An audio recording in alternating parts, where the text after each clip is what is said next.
এটা কিন্তু এই তরুণ প্রজন্মর বিপ্লব।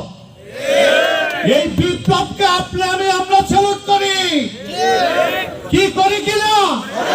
তাই খোদার কসম আপনাদের কাছে, আমরা যেন আমাদের এই সন্তানদের আত্মাকে কষ্ট না দেই। আমরা আমাদের ব্যক্তি স্বার্থ হাসিলের জন্য আমরা যেন ওই আওয়ামী লীগের মতো এই জুলাই বিপ্লবকে কেউ নিজের সম্পদ না বানিয়ে ফেলি,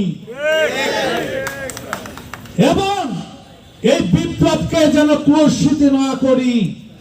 বিধায় আমি আপনাদের এই উপস্থিতি সবাইকে আমি সালাম করি।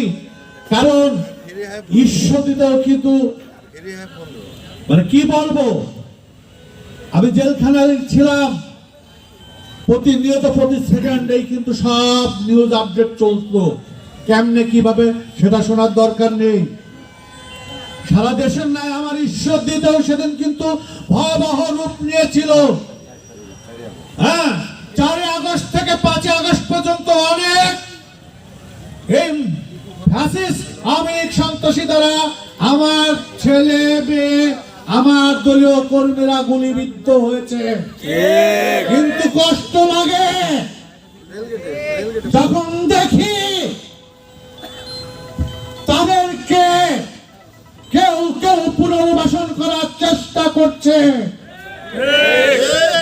তখনই কষ্ট হয়। তাদের ব্যাপারে কিন্তু অ্যারেস্ট করার তেমন কোনো আগ্রহ দেখতে পাচ্ছি না।